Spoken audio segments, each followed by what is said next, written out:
গাজীপুরে প্রশাসক হিসেবে নিয়োগ পেয়েছেন মহানগর বিএনপির সভাপতি। এ বিষয়ে জানাতে যোগ দিচ্ছেন আমাদের সহকর্মী হোসাইন আলী বাবু। বাবু, সিটি কর্পোরেশনের প্রশাসক নিয়োগ তো হলো, মহানগরীর বাসিন্দাদের মতামত কি আসলে এই বিষয়ে বিস্তারিত জানাবেন?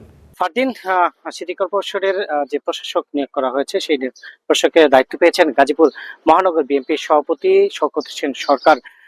এই সংবাদে প্রজ্ঞাপনের পর থেকে আসলে গাজীপুরের যে সাধারণ মানুষ এবং দলীয় নেতাকর্মীরা তাদের ভিতরে একটি উচ্ছ্বাস কিন্তু কাজ করছে। সেই বিশেষে আমরা দেখেছি আসলে তারা যেটা বলছেন যে আসলে 5ই আগস্টের পরে আসলে বিভাগীয় কমিশনার এই সিটি কর্পোরেশনের দায়িত্ব পালন করছিল, সেক্ষেত্রে আসলে নাগরিক সেবা সেই সেবাটা আসলে তারা পাচ্ছিল না, যেক্ষেত্রে আসলে দলীয় যে নেতা রয়েছেন তাকে প্রশাসক হিসেবে এখানে দায়িত্ব দেওয়ার কারণে তারা আসলে প্রধানমন্ত্রী তারেক রহমানকে আসলে তারা ধন্যবাদ জানিয়েছেন এবং শওকত হোসেন সরকারকে অভিনন্দন জানিয়েছেন। আমি এই মুহূর্তে রয়েছি গাজীপুর সিটি কর্পোরেশনের যে ভবন, সেই ভবনের সামনে। আসলে এখানে এই প্রজ্ঞাপনের পরে আসলে এখানে যারা রয়েছেন আসলে বিভিন্ন দপ্তরে তারা তাদের কার্যবিধি আসলে তারা সবাই এই যে শওকত হোসেন সরকারকে প্রশাসক হিসেবে তারা যোগাযোগ করছেন। এবং আমরা আরেকটি তথ্য জানিয়ে রাখি, যেটি হচ্ছে যে আসলে তিনি তার সাথে আমি কথা হয়েছে। উনি যেটা জানিয়েছেন যে আসলে উনি 2-1 দিনের ভিতরেই আসলে এই দায়িত্ব নিয়ে গ্রহণ করবেন।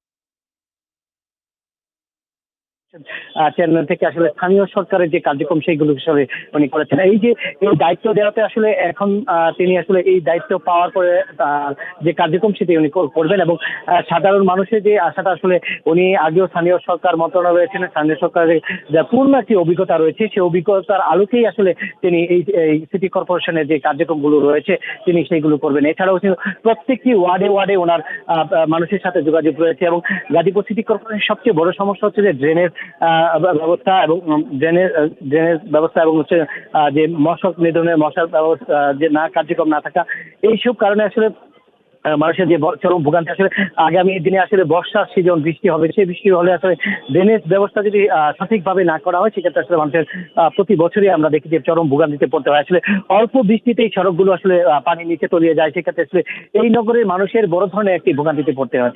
সেক্ষেত্রে আসলে ওনার সাথে কথা বলছি, উনি বলেছেন যে এই যে ড্রেনেজ ব্যবস্থা এবং বিভিন্ন জায়গায় আসলে সিটি কর্পোরেশনের যে বিভিন্ন রাস্তার পাশে যে আসলে বর্জ্যগুলো ফেলানো হয় সেইগুলো আসলে সেখান থেকে অন্যত্র সরিয়ে আসলে এই এই নগরকে এই নগরকে এবং সুন্দর একটি নগর গ্রিন এবং ক্লিন একটি মহানগর হিসেবে উনি সিটি কর্পোরেশনে করবেন বলে জানিয়েছেন। এই দায়িত্ব পাওয়ার পরে আসলে উনি যে বিএনপির যে চেয়ারপারসন রয়েছেন এবং প্রধানমন্ত্রী রয়েছেন তারেক রহমান চেয়ারম্যান, ওনাকে কিন্তু উনি অভিনন্দন জানিয়েছেন এবং এই সিটি কর্পোরেশনের সকলের সহযোগিতা চেয়েছেন।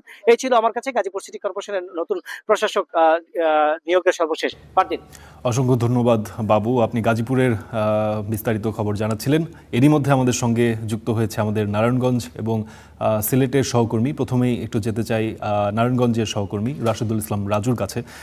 রাজু, সেখানেও তো নারায়ণগঞ্জেও নতুন প্রশাসক নিয়োগ হয়েছে। এতদিন সিটি কর্পোরেশনের কার্যক্রমগুলো কি অবস্থায় ছিল, এখন কি কি পরিবর্তন আসতে পারে, কি মনে হয় আপনার?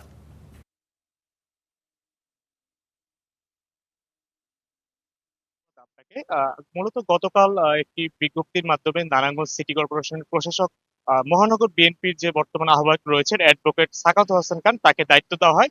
যদিও আজ বিষয়টি জানাজানি হয়, এটা হওয়ার পর থেকে মূলত তার যারা অনুসারী রয়েছে তাদের মধ্যে এক ধরনের উচ্ছ্বাস কাজ করছে। পাশাপাশি যারা নগরবাসী রয়েছেন তাদের আসলে নানা ধরনের প্রত্যাশা রয়েছেন এই নতুন প্রশাসকের কাছে। তারা মূলত নারায়ণগঞ্জ আপনি জানেন যে বিভিন্ন ধরনের সমস্যা জর্জরিত, এর মধ্যে যানজট, হকার সমস্যা থেকে শুরু করে জলাবদ্ধতা, পয়েন্ট নিষ্কাশন, এসব সমস্যার তারা স্থায়ী সমাধান চান বর্তমান যে প্রশাসক রয়েছেন।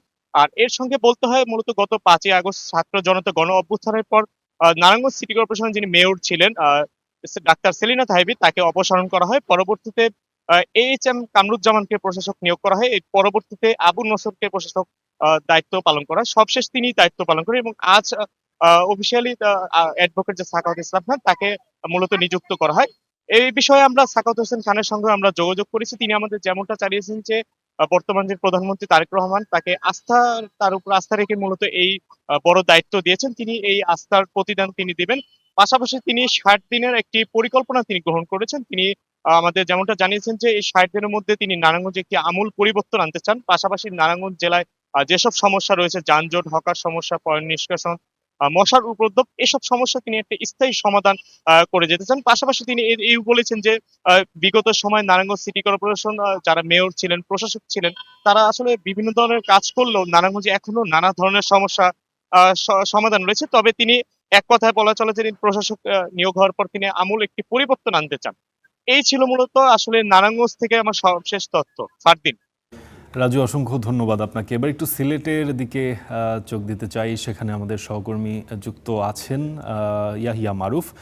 সেখানেও তো মারুফ, সিলেটেও নতুন প্রশাসক নিয়োগ পেয়েছে, কি তথ্য আছে আপনার কাছে? ফারদিন, আজকে দেশের ৬টি সিটি কর্পোরেশনের সাথে সিলেট সিটি কর্পোরেশনেও নতুন প্রশাসক হিসেবে নিয়োগ দেওয়া হয়েছে। জনাব আব্দুল কাইয়ুম চৌধুরীকে প্রশাসক হিসেবে নিয়োগ দেওয়া হয়েছে। তিনি জেলা বিএনপির সভাপতির দায়িত্বেও আছেন। তিনি সিলেট ৩ আসনে বিএনপির মনোনয়ন প্রত্যাশী ছিলেন ত্রয়োদশ জাতীয় সংসদ নির্বাচনে। তাকে এই সিটি কর্পোরেশনের আজকে থেকে তাকে সিটি কর্পোরেশনের প্রশাসকের দায়িত্ব দেওয়া হয়েছে। এখানকার আমরা এই দায়িত্ব পাওয়ার খবর জানাজানির পর আমরা এখানকার নগরবাসীর সাথে কথা বলেছি এবং ওনার সাথেও কথা বলেছি। তিনি যেটি আমাদেরকে জানিয়েছেন যে তিনি সর্বোচ্চ তার মেধা এবং যোগ্যতা দিয়ে চেষ্টা করবেন সিলেট নগরের যে জলাবদ্ধতার সমস্যা রয়েছে এবং বিশুদ্ধ পানির সমস্যা রয়েছে, রাস্তাঘাটের সমস্যা রয়েছে, এই সব সমস্যাকে সমাধান করার জন্য তার পক্ষ থেকে যে যা কিছু করার প্রয়োজন তিনি সেই সব পদক্ষেপ নেবেন। নগরবাসীরও প্রত্যাশা আব্দুল কাইয়ুম চৌধুরী নগরবাসীর যে সমস্যা রয়েছে, বিশেষ করে নগর ভবনে গেলে যে সেবা পেতে যে একটা ভোগান্তির মধ্যে পড়তে হয় নগরবাসীকে, সেই ভোগান্তি থেকে মুক্তি চেয়েছেন নগরবাসী। তারা প্রত্যাশা করছেন নতুন প্রশাসকের দায়িত্ব নিয়ে আব্দুল কাইয়ুম চৌধুরী তাদের সেই ভোগান্তি থেকে মুক্তি দিবেন এবং নগরবাসীর যে নিত্য প্রয়োজনীয় যে সেবাগুলো রয়েছে, জন্ম নিবন্ধন, বার্থ সার্টিফিকেট, ডেথ সার্টিফিকেট, এইসব বিষয় সেবাগুলো সহজেই যেন তারা পেয়ে যান, সেই বিষয়ে যেন কাইয়ুম চৌধুরী পদক্ষেপ নেন।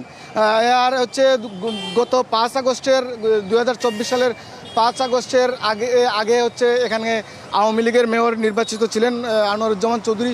তিনি চলে যাওয়ার পর সিলেটের বিভাগীয় কমিশনার খান মোহাম্মদ রেজাউল নবীকে এই সিটি কর্পোরেশনের অতিরিক্ত দায়িত্ব হিসাবে প্রশাসকের দায়িত্বে দেওয়া হয়। আজকে পর্যন্ত এই আদেশ জারি হওয়ার আগ পর্যন্ত রেজাউল নবী খান সিলেট সিটি কর্পোরেশনের অতিরিক্ত প্রশাসকের দায়িত্ব পালন করছিলেন। এছাড়াও তিনি সিলেট বিভাগীয় কমিশনার হিসাবেও দায়িত্ব পালন করছেন। আব্দুল কাইয়ুম চৌধুরীকে দায়িত্ব দেওয়ার ফলে বিএনপি নেতাকর্মীরা খুবই উচ্ছ্বাসিত এবং আনন্দিত। তারা মনে করছেন যে দীর্ঘদিনের ত্যাগী নেতা আব্দুল কাইয়ুম চৌধুরীর মূল্যায়ন হয়েছে এবং তিনি নগরবাসীর প্রত্যাশা পূরণ করতে পারবেন। এই ছিল ফারদিন আমার কাছে সিলেট থেকে সবশেষ। ধন্যবাদ মারুফ। আব্দুল কাইয়ুম চৌধুরী সিলেট সিটি কর্পোরেশনের প্রশাসক নিয়োগ হয়েছে সেই সংক্রান্ত বিস্তারিত তথ্যগুলো তুলে ধরছিলেন আমাদের সহকর্মী ইয়াহিয়া মারুফ।